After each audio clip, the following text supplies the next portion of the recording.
Hello dears, welcome to AZB Academy. എല്ലാവർക്കും AZB അക്കാഡമിയിലേക്ക് സ്വാഗതം. ഞാൻ ചിഞ്ചു. സോ നമ്മുടെ group D exam, railway group D exam നടന്നുകൊണ്ടിരിക്കുകയാണ്. അപ്പോൾ എല്ലാവരും നോക്കുന്നുണ്ട് ഏതൊക്കെ ക്വസ്റ്റ്യൻസ് ആണ് ചോദിച്ചിട്ടുള്ളത്, ഏതൊക്കെ സെഷൻസ് ആണ് കൂടുതൽ ഇമ്പോർട്ടൻസ് കൊടുത്ത് പഠിക്കേണ്ടത്, ഏതൊക്കെ ടോപ്പിക്കാണ് നമുക്ക് ഒഴിവാക്കാൻ ചാൻസ് ഉള്ള ടോപ്പിക്കുകൾ ഉണ്ടോ. അപ്പൊ ഒക്കെ എല്ലാവരും നോക്കിക്കൊണ്ടിരിക്കുകയായിരിക്കും അല്ലേ, ഏതൊക്കെ ക്വസ്റ്റ്യൻസ് നോക്കണം, ക്വസ്റ്റ്യൻസ് അല്ല ഏതൊക്കെ ടോപ്പിക്കുകൾ നോക്കണം എന്നൊക്കെ എല്ലാവരും നോക്കിക്കൊണ്ടിരിക്കുകയായിരിക്കും. ഓൾറെഡി 10 ദിവസത്തോളം കഴിഞ്ഞു, എക്സാം സ്റ്റാർട്ട് ചെയ്തിട്ട് 15 ദിവസം കഴിഞ്ഞിട്ടുണ്ട്. അതായത് നവംബർ 27-ന് നിങ്ങളുടെ ഗ്രൂപ്പ് ഡി എക്സാം സ്റ്റാർട്ട് ചെയ്തു. സാറ്റർഡേ സൺഡേസ് നമുക്ക് ഒഴിവാക്കാം, അന്ന് എക്സാംസ് ഇല്ല. ബാക്കി ദിവസങ്ങൾ നോക്കി, അതായത് കഴിഞ്ഞ ഡിസംബർ 10 വരെയുള്ള 27 മുതൽ 10 വരെയുള്ള നോക്കുകയാണെങ്കിൽ ടോട്ടൽ 10 ദിവസത്തെ എക്സാംസ് കഴിഞ്ഞു. അപ്പൊ അത് കഴിഞ്ഞ് 2 ദിവസം ആയിട്ടുണ്ട്. എന്നിരുന്നാലും നമുക്ക് ആദ്യത്തെ 10 ദിവസത്തെ എക്സാം എങ്ങനെ ഉണ്ടായിരുന്നു, എക്സാമിന്റെ അനാലിസിസ് എങ്ങനെയാണ്, ഏതൊക്കെ ടോപ്പിക്കുകളിൽ നിന്നാണ് ചോദ്യങ്ങൾ ചോദിച്ചിട്ടുള്ളത്, എന്തൊക്കെയാണ് എവിടേക്കാണ് ശ്രദ്ധിക്കേണ്ടത് എന്നൊക്കെ നമുക്ക് ഇന്നത്തെ വീഡിയോയിലൂടെ നോക്കാം. സോ എല്ലാവർക്കും ഒരിക്കൽ കൂടി വീഡിയോയിലേക്ക് സ്വാഗതം. അപ്പൊ നമ്മുടെ RRB group D exam 27, 28, then December 1, 2, 3, 4, 5, 6, 8, 9, 10, അതായത് സൺഡേസ് ഒക്കെ മാറ്റി നിർത്തിയിട്ടുള്ള നമ്മുടെ ഗ്രൂപ്പ് ഡി എക്സാം നടന്ന ദിവസങ്ങൾ അല്ലെ. 10 ദിവസം 30 ഷിഫ്റ്റ്, ഒരു ദിവസം 3 ഷിഫ്റ്റ്, 10 ദിവസം 30 ഷിഫ്റ്റിൽ എക്സാം ടോട്ടൽ നോക്കിയിട്ട് എങ്ങനെയാണ് ഇപ്പോൾ നടക്കുന്ന ഗ്രൂപ്പ് ഡി എക്സാം പാറ്റേൺ, എന്തൊക്കെ ശ്രദ്ധിക്കണം, ഏതൊക്കെ ടോപ്പിക്കുകൾ ഓരോ സെഷനിലും എന്തൊക്കെ കാര്യങ്ങളാണ് ശ്രദ്ധിക്കേണ്ടത്, ഏതൊക്കെ ടോപ്പിക്കുകളാണ് ശ്രദ്ധിക്കേണ്ടത്, എന്തൊക്കെ നമുക്ക് ഒമിറ്റ് ചെയ്യാമെന്നൊക്കെ നമുക്ക് നോക്കാം. അപ്പൊ നമ്മുടെ പാറ്റേൺ നിങ്ങൾക്ക് അറിയാമല്ലോ അല്ലേ. നമ്മുടെ ഗ്രൂപ്പ് ഡി എക്സാം പാറ്റേൺ എന്ന് പറയുന്നത് 4 ടോപ്പിക്കുകളുണ്ട്, 4 സെക്ഷൻസ് ഉണ്ട്. എന്തൊക്കെയാണ്? നമ്മുടെ റീസണിങ് സെഷൻ ഉണ്ട്, മാത്സ് ഉണ്ട്, ജനറൽ സയൻസ് സെഷൻ ഉണ്ട്, then GK current affairs, GK and current affairs, general awareness അല്ലെ, GK GA സെഷൻ. അപ്പൊ 4 സെഷനാണ്. ഇതിന്റെ ആ ഒരു മാർക്ക് ഡിസ്ട്രിബ്യൂഷൻ എന്ന് പറയുമ്പോൾ റീസണിങ് സെഷന് മൊത്തം 30 മാർക്കിനാണ്, 30 ചോദ്യങ്ങളാണ് റീസണിങ് സെഷൻ വരുന്നത്. മാത്സ് 25 ചോദ്യങ്ങളുണ്ട്. ദെൻ ജനറൽ സയൻസ് എന്ന് പറയുന്നത് അതും 25, ജനറൽ അവയർനെസ് അല്ലെങ്കിൽ current affairs session, GK current affairs session 20, മൊത്തം 100 ചോദ്യങ്ങൾ, 100 മാർക്കിന് 90 മിനിറ്റ്. നമ്മുടെ ഗ്രൂപ്പ് ഡി എക്സാം എല്ലാവരും എന്ത് ബേസ് ചെയ്തിട്ട് എല്ലാവരും നോക്കിക്കൊണ്ടിരിക്കുകയാണ്. ഇപ്പോൾ പേയ്മെന്റ് കമ്മീഷൻ മാറി വരുമ്പോഴത്തേക്കും നെക്സ്റ്റ് CPC ആകുമ്പോഴത്തേക്കും 60,000 രൂപ വരെയൊക്കെ സാലറി കിട്ടുന്ന ഒരു പോസ്റ്റാണ്. സോ ഗ്രൂപ്പ് ഡിയുടെ ഇപ്പോൾ നടക്കുന്ന എക്സാം ഏകദേശം പാറ്റേൺ, എക്സാം പാറ്റേൺ ഇതാണ്. ഈ ഓരോ ടോപ്പിക്കും എത്ര മാർക്ക്. അപ്പൊ ഈ റീസണിങ് ഏതൊക്കെ ടോപ്പിക്കിൽ നിന്നാണ് ക്വസ്റ്റ്യൻസ് വന്നിട്ടുള്ളത്, ഈ കഴിഞ്ഞ 10 ദിവസത്തെ എക്സാം എടുത്ത് നോക്കുമ്പോൾ എങ്ങനെയൊക്കെയാണ് ടോപ്പിക്ക് എന്ന് നോക്കിക്കഴിഞ്ഞാൽ എല്ലാ ഷിഫ്റ്റും ഏകദേശം ഒരേപോലെയാണ്. ഏറ്റവും ഇമ്പോർട്ടൻ്റ് ആയിട്ടുള്ള ഒരു കാര്യം എന്ന് പറഞ്ഞാൽ നമ്മുടെ നവംബർ 27-ന് സ്റ്റാർട്ട് ചെയ്ത ഷിഫ്റ്റ്, നവംബർ 27, 28 ഷിഫ്റ്റ്, അവിടുന്ന് അങ്ങോട്ട് ഇന്ന് വരെയുള്ള, അതായത് കഴിഞ്ഞ ഡിസംബർ 10 വരെയുള്ള എക്സാംസിന്റെ ഷിഫ്റ്റ് നോക്കിക്കഴിഞ്ഞാൽ ആ പാറ്റേൺ അവർ പ്രത്യേകിച്ച് മാറ്റമൊന്നും കൊടുത്തിട്ടില്ല, ഒരേപോലെ തന്നെയാണ്. അതായത് ഒരേ ടോപ്പിക്കിൽ നിന്നുള്ള ചോദ്യങ്ങൾ തന്നെയാണ്, സെയിം ക്വസ്റ്റ്യൻസ് എന്നല്ല, സെയിം പോലെ തന്നെയാണ്. പാറ്റേൺ പ്രത്യേകിച്ച് മാറ്റങ്ങളൊന്നുമില്ല. 10 ദിവസം, അതായത് 30 ഷിഫ്റ്റുകളിലായിട്ടുള്ള 30 എക്സാംസിന്റെ ക്വസ്റ്റ്യൻസും ഒരേ പാറ്റേൺ തന്നെയാണ് ഫോളോ ചെയ്യുന്നത്. അങ്ങനെ തന്നെ ആയിരിക്കട്ടെ മുന്നോട്ടും എന്ന് നമുക്ക് പ്രാർത്ഥിക്കാം. കാരണം അത്യാവശ്യം നമുക്ക് പറ്റുന്ന രീതിയിലാണ് ചെയ്യാൻ പറ്റാൻ, അറ്റൻഡ് ചെയ്യാൻ പറ്റുന്ന രീതി തന്നെയാണ് ഇതുവരെയുള്ള പാറ്റേണിന്റെ ആ ഒരു ഫോർമാറ്റ് എന്ന് പറയുന്നത്. സോ റീസണിങ്ങിന്റെ കേസ് എടുത്ത് നോക്കുകയാണെങ്കിൽ റീസണിങ് ഏറ്റവും കൂടുതൽ ചോദ്യങ്ങൾ ചോദിച്ചിട്ടുള്ളത് സീറ്റിംഗ് അറേഞ്ച്മെന്റ് എന്ന 4 ചോദ്യങ്ങൾ വരെ ഒരു ഷിഫ്റ്റിന് വന്നിട്ടുണ്ട്. അതുപോലെ തന്നെ number series, then direction, alphabetical series. അപ്പൊ ഈ 3 ടോപ്പിക്കുകൾ അത്യാവശ്യം ചോദ്യങ്ങൾ കൂടുതൽ വന്നിട്ടുണ്ട്. നോർമലി കോഡിംഗ് ഡീകോഡിംഗ് എന്നാണ് ഒരുപാട് ക്വസ്റ്റ്യൻസ്, 4, 5, 6, 7 ക്വസ്റ്റ്യൻസ് വരെ വരാറുണ്ട്. പക്ഷെ ഇപ്പോഴത്തെ 2-3 ക്വസ്റ്റ്യൻസ്, 2-3 ചോദ്യങ്ങളാണ് കോഡിംഗ്. അത് എല്ലാ ഷിഫ്റ്റിനും ചോദ്യങ്ങൾ കോഡിങ്ങിൽ നിന്നും ഉണ്ടായിട്ടുണ്ട്. അനലോജി 1 അല്ലെങ്കിൽ 2 ക്വസ്റ്റ്യൻസ്. ആദ്യത്തെ ഡേയിൽ, ഫസ്റ്റ് ഡേയുടെ കേസ് എടുക്കുകയാണെങ്കിൽ അന്ന് അനലോജിന്ന് അധികം ചോദ്യങ്ങൾ ഇല്ലായിരുന്നു. ചില ഷിഫ്റ്റിൽ ഒട്ടും ചോദ്യങ്ങളില്ല, ചില ഷിഫ്റ്റിൽ ഒരു ചോദ്യമേ ഉള്ളൂ. ദെൻ സെക്കൻഡ് ഡേ മുതൽ അനലോജി ക്വസ്റ്റ്യൻസ് 1, 2 ചോദ്യങ്ങൾ നിങ്ങൾക്ക്. ബ്ലഡ് റിലേഷൻ ചോദ്യങ്ങൾ 2 ക്വസ്റ്റ്യൻസ് ഉണ്ട്. കോഡിങ് 3 ക്വസ്റ്റ്യൻസ് ഉണ്ട്. സ്റ്റേറ്റ്മെന്റ് കൺക്ലൂഷനിൽ നിന്ന് 3 ചോദ്യങ്ങൾ, 2-3 ചോദ്യങ്ങളുണ്ട്. അപ്പൊ ഇതാണ് നമ്മുടെ ആ ഒരു മൊത്തത്തിൽ റീസണിങ് എടുത്ത് നോക്കുകയാണെങ്കിൽ നമുക്ക് ഈസി എന്നേ പറയാൻ പറ്റുള്ളൂ. കാരണം ഹാർഡ് ലെവലിലെ ക്വസ്റ്റ്യൻസ് ഒന്നും റീസണിങ്ങിൽ നിന്നും ചോദിച്ചിട്ടില്ല. 30 ചോദ്യങ്ങളിൽ 28 ചോദ്യങ്ങളും നിങ്ങൾക്ക് അറ്റൻഡ് ചെയ്യാൻ പറ്റുന്ന രീതിയിൽ തന്നെയാണ് റീസണിങ് സെഷനിൽ നിന്നും വന്നിട്ടുള്ളത്. ഇനി മാത്സിന്റെ കേസ് എടുക്കുകയാണെങ്കിൽ മാത്സിന്റെ ആ ഒരു പാറ്റേൺ ഇങ്ങനെയാണ്.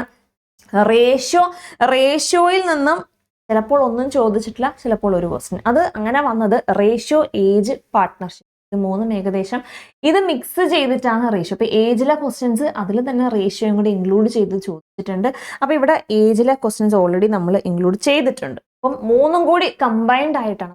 റേഷ്യോയുടെ ക്വസ്റ്റ്യൻസ് ചില സെറ്റിൽ കാണില്ല, ചിലപ്പോൾ പാർട്ട്ണർഷിപ്പ് അല്ലെങ്കിൽ ഏജിനോട് ചേർത്തിട്ടായിരിക്കും റേഷ്യോയുടെ പ്രോബ്ലംസ് വന്നിട്ടുള്ളത്. ഇനി കാൽക്കുലേഷൻ കൂടുതൽ പാർട്ട്ണർഷിപ്പിൽ നിന്നും 1-2 ചോദ്യങ്ങളുണ്ട്, അത്യാവശ്യം കാൽക്കുലേറ്റീവ് ആയിട്ടുള്ള ക്വസ്റ്റ്യൻസ് ആണ്. കുറച്ച് അധികം കാൽക്കുലേഷൻസ് പാർട്ട്ണർഷിപ്പിൽ നിന്നുള്ള ചോദ്യങ്ങളിൽ വന്നിട്ടുണ്ട്. ദെൻ നോക്കുകയാണെങ്കിൽ ഏറ്റവും കൂടുതൽ പ്രോഫിറ്റ് ആൻഡ് ലോസിൽ നിന്ന് 3 ചോദ്യങ്ങൾ. പ്രോഫിറ്റ് ആൻഡ് ലോസ് ഇമ്പോർട്ടൻ്റ് ആണ്. അത് കൂടാതെ ഡിസ്കൗണ്ടും ഉണ്ട്. സോ പ്രോഫിറ്റ് ആൻഡ് ലോസും ഡിസ്കൗണ്ടിൽ നിന്നും കൂടെ ചേർത്ത് 4 ചോദ്യങ്ങളുണ്ട്. ക്വസ്റ്റ്യൻ്റെ ഇമ്പോർട്ടൻസ് മനസ്സിലായി കാണുമല്ലോ നിങ്ങൾക്ക്. ചില സമയത്ത് പ്രോഫിറ്റ് ആൻഡ് ലോസിൽ നിന്ന് മാത്രം 4 ചോദ്യങ്ങൾ വന്നിട്ടുണ്ട്. അപ്പൊ അത് വളരെ വളരെ വളരെ ഇമ്പോർട്ടൻ്റ് ആണ്, ഒമിറ്റ് ചെയ്യാൻ പറ്റാത്തൊരു ടോപ്പിക്കാണ്. ദെൻ ടൈം ആൻഡ് ഡിസ്റ്റൻസിന്റെ കേസ് എടുക്കുകയാണെങ്കിൽ 3 ചോദ്യങ്ങൾ വരെ ടൈം ആൻഡ് ഡിസ്റ്റൻസ് ടോപ്പിക്കിൽ നിന്ന് വന്നിട്ടുണ്ട്. അപ്പോൾ അതും ഇമ്പോർട്ടൻ്റ് ആണ്, ടൈം ആൻഡ് ഡിസ്റ്റൻസ്. അതുപോലെ പ്രോഫിറ്റ് ആൻഡ് ലോസ്. പിന്നെ പറയാനുള്ളത് മെൻസുറേഷൻ 2D ആൻഡ് 3D നിന്നും ഒരുപാട് ടഫ് ടൈപ്പ് ഒന്നും അല്ല, അത്യാവശ്യം നമുക്ക് ചെയ്യാൻ പറ്റുന്ന ടൈപ്പ് ചോദ്യങ്ങൾ തന്നെയാണ് വന്നിട്ടുള്ളത്. അപ്പോൾ ഇതൊക്കെയാണ് നമ്മുടെ ആ ഒരു ക്വസ്റ്റ്യൻ പാറ്റേൺ. നിങ്ങൾക്ക് ജസ്റ്റ് നിങ്ങൾ നോക്കിയാൽ നിങ്ങൾക്ക് അറിയാം ഓരോ ടോപ്പിക്കിൽ നിന്നുള്ള ക്വസ്റ്റ്യൻസ് എങ്ങനെയാണെന്നുള്ളത് വന്നിട്ടുണ്ട്. ട്രിഗ്നോമെട്രി എല്ലാവർക്കും ടഫുള്ള ഒരു പോർഷൻ, ട്രിഗ്നോമെട്രി നോക്കിയേ ഇല്ല. സോ ട്രിഗ്നോമെട്രിയിൽ നിന്നും ഒരു ചോദ്യമേ ഉള്ളൂ, അതും ബേസ് ലെവൽ ക്വസ്റ്റ്യനേ വന്നിട്ടുള്ളൂ, എക്സ്ട്രാ വലിയ ക്വസ്റ്റ്യൻസ് ഒന്നും വന്നിട്ടില്ല. അപ്പൊ ഇതാണ് നമ്മുടെ ആ ഒരു എക്സാമിന്റെ ക്വസ്റ്റ്യൻ അല്ലെങ്കിൽ ക്വസ്റ്റ്യൻ സെഗ്രിഗേറ്റ് ചെയ്തേക്കുന്ന ഈ ഒരു പാറ്റേണിലാണ് ടോപ്പിക് ക്വസ്റ്റ്യൻ ഡിവൈഡ് ചെയ്തിട്ടുള്ളത് മാത്സിന്റെ കേസിൽ. ഇനി ജനറൽ സയൻസിന്റെ കേസിൽ നിന്നാണെങ്കിൽ ബയോളജിയിൽ നിന്നും 10 ചോദ്യങ്ങൾ വരെ, ബയോളജി ഫിസിക്സിൽ നിന്നാണ് കൂടുതലും ക്വസ്റ്റ്യൻസ് ചോദിച്ചിട്ടുള്ളത്. കമ്പാരിറ്റീവ്ലി കെമിസ്ട്രി ക്വസ്റ്റ്യൻസ് കുറവായിരുന്നു. നമ്മൾ തുടക്കം മുതൽ കഴിഞ്ഞ എക്സാംസ് വരെയുള്ള പാറ്റേണും ഇങ്ങനെ തന്നെയാണ് ഫോളോ ചെയ്തിട്ടുള്ളത്. സയൻസിൽ നിന്ന് കൂടുതൽ ചോദ്യങ്ങൾ ചോദിച്ചിട്ടുള്ളത് ബയോളജി ഫിസിക്സ് സെറ്റിൽ നിന്നാണ്. ദെൻ കെമിസ്ട്രിയിൽ നിന്നും കമ്പാരിറ്റീവ്ലി ക്വസ്റ്റ്യൻസ് കുറവാണ്. അതുപോലെ തന്നെ നമ്മുടെ ജനറൽ സയൻസിന്റെ കേസിൽ ഇനി നെക്സ്റ്റ് വരേണ്ട GK/GS ഏറ്റവും ഇമ്പോർട്ടൻ്റ്, ഏറ്റവും മാറ്റം ഒരുപാട് വന്നത് ഈ ഒരു സെറ്റാണ്. ഗ്രൂപ്പ് ഡി കൂടുതലും ഇതുവരെ GK, അത് മെൻഷനൊക്കെ അത്യാവശ്യം നല്ല രീതിയിൽ ക്വസ്റ്റ്യൻസ് ചോദിച്ചുകൊണ്ടിരുന്ന റെയിൽവേ എക്സാമിൽ, ഇപ്പോഴത്തെ എക്സാമിൽ എല്ലാ സബ്ജക്റ്റിൽ നിന്ന് മൊത്തം 3 ചോദ്യങ്ങൾ മാത്രമേ GK കാറ്റഗറിയിൽ നിന്ന് ചോദിച്ചിട്ടുള്ളൂ. അതായത് എല്ലാത്തിൽ നിന്നും ക്വസ്റ്റ്യൻസ് വന്നിട്ട് കൂടുതലും പൊളിറ്റി ഇക്കണോമിക്സ് ബേസ് ചെയ്തിട്ടാണ് ക്വസ്റ്റ്യൻസ്, അതും കറണ്ട് അഫയേഴ്സ് റിലേറ്റഡ് ആയിട്ടുള്ളതാണ്. അപ്പൊ കറണ്ട് അഫയേഴ്സിൽ നിന്നും 18 ചോദ്യങ്ങളാണ് കറണ്ട് അഫയേഴ്സ് സെറ്റിൽ നിന്നും ഇപ്രാവശ്യം ചോദിച്ചിട്ടുള്ളത്. 18 ചോദ്യങ്ങൾ. GK/GS നിങ്ങൾക്കറിയാം മൊത്തം 20 മാർക്കിനാണ്, അതിൽ 18ഉം 95% മുകളിലും കറണ്ട് അഫയേഴ്സിൽ നിന്നുള്ള ചോദ്യങ്ങളാണ്. ഇനി GK ടോട്ടൽ സബ്ജക്റ്റിൽ നിന്ന് ചോദിച്ചിട്ടുള്ള ഈ 3 ക്വസ്റ്റ്യൻസ് അല്ലെങ്കിൽ 2 ക്വസ്റ്റ്യൻസ്, അതും കറണ്ട് റിലേറ്റഡ് ആയിട്ടുള്ള പൊളിറ്റി അല്ലെങ്കിൽ ബേസ് ചെയ്തിട്ടുള്ള ചോദ്യങ്ങളായിരുന്നു. ചിലപ്പോൾ ഏൻഷ്യൻ്റിൽ നിന്നോ അല്ലെങ്കിൽ മോഡേൺ ടൈപ്പ് ക്വസ്റ്റ്യൻസ് വന്നിട്ടുണ്ട്. അപ്പോൾ എല്ലാ സബ്ജക്ട് GK അത്ര ഇമ്പോർട്ടൻസ് ഇല്ല, but current affairs very very very very very important. ഇതുവരെ ഇപ്പോൾ കഴിഞ്ഞ ഷിഫ്റ്റുകൾ, അതായത് 33 എക്സാംസ് കഴിഞ്ഞിട്ട് 33 ഷിഫ്റ്റുകളോളം കഴിഞ്ഞിട്ടുണ്ട്. അതിലെല്ലാം ഒരു പാറ്റേൺ 90% കറണ്ട് അഫയേഴ്സ് ചോദ്യങ്ങൾ തന്നെയാണ് ചോദിച്ചിട്ടുള്ളത്. അപ്പോൾ നിങ്ങൾ എവിടെ ഊന്നൽ കൊടുക്കുക, കറണ്ട് അഫയേഴ്സ് തന്നെ ഊന്നൽ കൊടുത്ത് തന്നെ പഠിക്കുക. ഓക്കെ, അപ്പൊ ഈ ക്വസ്റ്റ്യൻ ഡിസ്ട്രിബ്യൂഷൻ പാറ്റേൺ നിങ്ങൾക്ക് ഏകദേശം കിട്ടിയിട്ടുണ്ടല്ലോ. അപ്പൊ ഇനി നമുക്ക് നമ്മുടെ ആ ഒരു ഈസി മോഡറേറ്റ് ലെവൽ നോക്കുകയാണെന്നുണ്ടെങ്കിൽ, എങ്ങനെയാണ് ആ ഒരു പാറ്റേൺ നോക്കുകയാണെന്നുണ്ടെങ്കിൽ, റീസണിങ് ഒരു ഈസി കാറ്റഗറിയിലേ പെടുത്താൻ പറ്റുള്ളൂ അല്ലേ. റീസണിങ്ങിന്റെ കേസിൽ നമുക്ക് ടഫ് എന്ന് നമുക്ക് പറയാൻ പറ്റില്ല, ഒരു ഈസി ലെവൽ തന്നെയാണ് റീസണിങ് കേസിൽ. കാരണം ഹാർഡ് ലെവൽ ഒരു 2 ചോദ്യങ്ങളേ ഉള്ളൂ. 2 ചോദ്യങ്ങൾ ചിലപ്പോൾ ഒരു ഹാർഡ് കാറ്റഗറിയിൽ അത് വരുന്നില്ല. ഫുള്ളൊരു ഈസി ടൈപ്പ്. കാരണം മോഡറേറ്റിനെ നമുക്കൊരിക്കലും ഹാർഡായിട്ട് കൂട്ടാൻ പറ്റില്ല.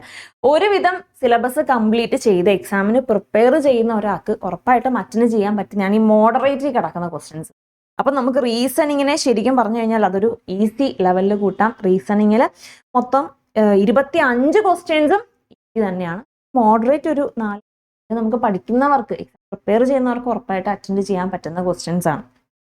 മാത്സിന്റെ കേസിലാണെങ്കിൽ 20 ചോദ്യങ്ങൾ വരെ 19 to 20 ക്വസ്റ്റ്യൻസ് വരെ ഈസി ലെവലാണ്. ഫസ്റ്റ് ഡേ ഷിഫ്റ്റിൽ കഴിഞ്ഞ കുട്ടികളൊക്കെ പറഞ്ഞിരുന്നത് ഒരു 17-18 ചോദ്യങ്ങളാണ് ഈസി ലെവലിൽ നിന്ന്. പക്ഷെ പിന്നീട് എക്സാം അറ്റൻഡ് ചെയ്ത് അവരിൽ നിന്നും എടുത്ത റിവ്യൂ പ്രകാരം ഒരു 20 ക്വസ്റ്റ്യൻസ് അടുപ്പിച്ച് മാത്സ് ഈസി ക്വസ്റ്റ്യൻസ് ആയിരുന്നു. ഹാർഡ് എന്ന് പറയാൻ 2-3 ചോദ്യങ്ങൾ ഹാർഡായിട്ട് വന്നിട്ടുണ്ട്. പാർട്ട്ണർഷിപ്പിൽ നിന്നൊക്കെ കാൽക്കുലേറ്റീവ് ആയിട്ടുള്ള ക്വസ്റ്റ്യൻസ്, നമ്മളിട്ടൊക്കെ ബേസ് ക്വസ്റ്റ്യൻസ് ആണ് ചോദിച്ചിട്ടുള്ളത്, വലിയ ടഫ് ക്വസ്റ്റ്യൻസ് ഒന്നുമല്ല. ദെൻ ജനറൽ സയൻസ് ആണെന്നുണ്ടെങ്കിൽ ആ ഒരു ഈസി 5 to 6 ക്വസ്റ്റ്യൻസ് ഈസിയാണ്. ഹാർഡ് എന്ന് പറയാൻ ഒരു 7-8 ചോദ്യങ്ങൾ, 25 ചോദ്യങ്ങളിൽ ഒരു 7-8 ചോദ്യങ്ങളാണ് ഹാർഡ് എന്ന് പറയാൻ പറ്റുന്നത് ഈ ജനറൽ സയൻസിന്റെ കാറ്റഗറിയിൽ. ഇനി ഇത് ജനറൽ സയൻസ് അല്ല, ഇവിടെ നമ്മുടെ കറണ്ട് അഫയേഴ്സ് കറണ്ട് അഫയേഴ്സ്, അതായത് ജി കെയും കറണ്ട് അഫയേഴ്സ്. സോ ജി കെയും കറണ്ട് അഫയേഴ്സും വരുമ്പോൾ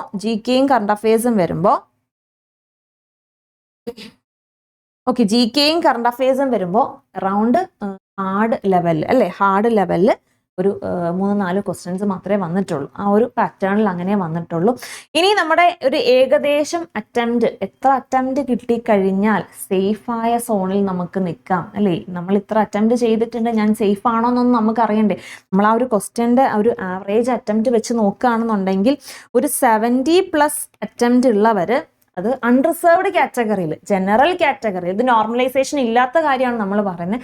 നോർമലൈസേഷൻ ഇല്ലാതെ ഒരു 70+ അറ്റംപ്റ്റ് ഉള്ളവർ സേഫ് ആണ്, പ്രശ്നമൊന്നും ഉണ്ടാവില്ല കാറ്റഗറിയിലാണ്. അപ്പോൾ ടഫ്നെസ് എന്ന് പറയാൻ, ക്വസ്റ്റ്യൻ്റെ അറ്റംപ്റ്റ് ടഫ് എന്ന് പറയുന്നത് കറണ്ട് അഫയേഴ്സിനാണ് കുറച്ച് ടഫായിട്ടുള്ളത്. കാരണം നമ്മളെല്ലാവരും ജി കെയും ബാക്കി എക്കണോമിക്സ്, ആ ജി കെ ഫുള്ള് നോക്കിക്കൊണ്ട് പോകും. കറണ്ട് അഫയേഴ്സിന് വലിയ ഊന്നൽ ആരും അങ്ങനെ ഈ റെയിൽവേ എക്സാംസ് എഴുതുന്നവർ 2-3 ചോദ്യങ്ങളല്ലേ ഉള്ളത്, സ്കിപ്പ് ചെയ്തേക്കാം എന്നതിൽ വലിയ ഇമ്പോർട്ടൻസ് കൊടുക്കത്തില്ല. പക്ഷേ ഇവിടെ ചോദിച്ചിട്ടുള്ളതിൽ 90% ചോദ്യങ്ങളും കറണ്ട് അഫയേഴ്സ് പോയിന്റിൽ നിന്നാണ്. സോ കറണ്ട് അഫയേഴ്സ് ഇനി എക്സാം എഴുതാൻ പോകുന്നവർ അഫയേഴ്സ് നല്ല രീതിയിൽ ഇമ്പോർട്ടൻസ് കൊടുത്ത് പഠിക്കാം. കറണ്ട് അഫയേഴ്സിൽ നിന്ന് വരുന്ന സ്കീമുകളാണ് കുറേയൊക്കെ, അതായത് മുന്നേ ഉള്ള സ്കീം ലോഞ്ച് ചെയ്ത് ആ ഒരു ഡേറ്റ് അനുസരിച്ച് കുറച്ചും കൂടെ പഴയ പുസ്തകം ചോദിക്കുന്നുണ്ട്. അപ്പോൾ കറണ്ട് അഫയേഴ്സ് നല്ല രീതിയിൽ നല്ല ഇമ്പോർട്ടൻസ് കൊടുത്ത് തന്നെ നിങ്ങൾ കറണ്ട് അഫയേഴ്സ് നോക്കുക. അപ്പോൾ ഒരു 70+ അറ്റംപ്റ്റ് ഉള്ളവർ നിങ്ങൾ സേഫാണ്. ഇനി നോർമലൈസേഷനും കൂടെ വരുമ്പോൾ എന്തായാലും മാർക്സ് കൂടും. സോ വിത്തൗട്ട് നോർമലൈസേഷൻ ഒരു 70+, 70 to 78 എന്ന് പറയുന്നത് സേഫ് അറ്റംപ്റ്റ് ആണ്. ആവറേജ് അറ്റംപ്റ്റ് ഇത്രയും കൊടുക്കാൻ പറ്റും. ഇത് ഫുൾ ഒരു അനാലിസിസ് അല്ല, കഴിഞ്ഞ 10 ദിവസത്തെ എക്സാം, ഡിസംബർ 10 വരെയുള്ള എക്സാമിന്റെ ഷിഫ്റ്റുകൾ വെച്ച് നോക്കുമ്പോൾ ഉള്ള അനാലിസിസ് ആണ്. ഇനി അങ്ങോട്ട് ഒരു പക്ഷേ മാറ്റം വന്നാൽ ഈ ഒരു ആവറേജ് അറ്റംപ്റ്റ് മാറി വരാം. അപ്പോൾ എന്തായാലും ഇനി അങ്ങോട്ടുള്ള എക്സാംസിന്റെ അനാലിസിസ് ആയിട്ട് നമുക്ക് ഇതേപോലെ തന്നെ വരാം. ബാക്കി ഇതിന് മുൻപുള്ള ആദ്യത്തെ 10 ദിവസത്തെ ആ ഒരു അനാലിസിസ് നോക്കുമ്പോൾ ഒരു 70+ അറ്റംപ്റ്റ് എന്ന് പറയുന്നത് സേഫ് സ്കോർ ആയിരിക്കും. ഇനി എക്സാം എഴുതാൻ പോകുന്നവർ എവിടെ ശ്രദ്ധിക്കുക? കറണ്ട് അഫയേഴ്സ് വേറെ ഒന്നും നോക്കണ്ട, ബാക്കി എല്ലാം നിങ്ങൾക്ക് കിട്ടും. കറണ്ട് അഫയേഴ്സിൽ നിന്നാണ് നമ്മുടെ ആ ഒരു മാറ്റം അല്ലേ. കറണ്ട് അഫയേഴ്സ് പോയി കഴിഞ്ഞാൽ തീർന്നു. കറണ്ട് അഫയേഴ്സും ജനറൽ സയൻസും അത്യാവശ്യം ടഫായിട്ടല്ല, ഈസി ലെവലിലാണ് ചോദിച്ചിട്ടുള്ളത്. അപ്പോൾ ജനറൽ സയൻസും കറണ്ട് അഫയേഴ്സും ഇമ്പോർട്ടൻസ് കൊടുത്ത് തന്നെ നിങ്ങൾ പഠിച്ചു പോവുക. അപ്പോൾ ഇനി വരുന്ന ഷിഫ്റ്റുകൾക്ക് ഉള്ളവർക്കെല്ലാം നന്നായിട്ട് എക്സാം അറ്റൻഡ് ചെയ്യാനായിട്ട് സാധിക്കട്ടെ. അപ്പോൾ കറണ്ട് അഫയേഴ്സ് മറക്കണ്ട, അഫയേഴ്സ് ഊന്നൽ കൊടുത്ത് തന്നെ നിങ്ങളുടെ പ്രിപ്പറേഷൻ കണ്ടിന്യൂ ചെയ്യുക. അപ്പോൾ ഇനി വരാനുള്ള ഷിഫ്റ്റുകാർക്ക് നല്ല രീതിയിൽ നിങ്ങളുടെ എക്സാം അറ്റൻഡ് ചെയ്യാനായിട്ട് സാധിക്കട്ടെ. ഓക്കെ, അപ്പോൾ ഇനി വരാൻ എക്സാം അറ്റൻഡ് ചെയ്യാൻ പോകുന്നവർക്ക് വേണ്ടിയിട്ട് നമ്മൾ ഡെയിലി 3 മണിക്ക് ഗ്രൂപ്പ് ഡിയുടെ ലൈവ് യൂട്യൂബ് സെഷൻ പോകുന്നുണ്ട്. സോ ഡെയിലി സൺഡേസ് ഒഴിച്ചുള്ള ബാക്കി എല്ലാ ദിവസവും 3 മണിക്ക് നമ്മുടെ സെഷൻ ഉണ്ട്. കറണ്ട് അഫയേഴ്സ്, മാത്സ്, റീസണിങ്, ബാക്കി സബ്ജക്റ്റ് എല്ലാം ഇൻക്ലൂഡ് ചെയ്തിട്ടില്ല, എസ്പെഷ്യലി കറണ്ട് അഫയേഴ്സും ഇൻക്ലൂഡ് ചെയ്തിട്ടില്ല. അപ്പോൾ മറക്കാതെ സെഷൻ നിങ്ങൾ അറ്റൻഡ് ചെയ്യുക. അപ്പോൾ അതിൽ നിന്നുള്ള ചോദ്യങ്ങളുമൊക്കെ നിങ്ങൾക്ക് എക്സാമിന് പ്രതീക്ഷിക്കാം. ഇനി നമ്മുടെ ഗ്രൂപ്പ് ഡി കഴിഞ്ഞ് അടുത്ത വരാൻ പോകുന്നത് റെയിൽവേയുടെ NTPC ആണ് അല്ലേ. അപ്പോൾ PC എക്സാം 8800-ലധികം വേക്കൻസീസ് ഉണ്ട് NTPCക്ക്. അപ്പോൾ ഇനി NTPC പ്രിപ്പറേഷൻ ഗ്രൂപ്പ് ഡി കഴിഞ്ഞതിന് ശേഷം അടുത്ത പ്രിപ്പറേഷൻ NTPC ആണ്. അപ്പോൾ NTPC പ്രിപ്പറേഷന് വേണ്ടിയിട്ട് നമ്മൾ NTPCയുടെ എക്സ്ക്ലൂസീവ് ബാച്ച് ഗ്രാജുവേറ്റ് അണ്ടർ ഗ്രാജുവേറ്റിന് വേണ്ടി ലോഞ്ച് ചെയ്തിട്ടുണ്ട്. അപ്പോൾ അതിൻ്റെ ഡീറ്റെയിൽസ് ഒക്കെ നിങ്ങൾ നോക്കാം. ഇനി നിങ്ങൾക്ക് ഫ്രീ ക്ലാസ്സസും ഫ്രീ PDF ഒക്കെ വേണമെന്നുണ്ടെങ്കിൽ നമ്മളിതിൻ്റെ കമൻറ്റിൽ ഒരു വാട്സപ്പ് ഗ്രൂപ്പിൻ്റെ ലിങ്ക് കൊടുത്തിട്ടുണ്ട്. സോ ചാനൽ ജോയിൻ ചെയ്താൽ നിങ്ങൾക്ക് ഫ്രീ ക്ലാസ്സസും അതുപോലെ ഫ്രീ PDFs ഒക്കെ അവൈലബിൾ ആയിരിക്കും. അപ്പോൾ എന്തായാലും നമുക്കിനി ഇതുപോലുള്ള അടുത്ത വീഡിയോയിലൂടെ കാണാം. Thank you. Bye bye.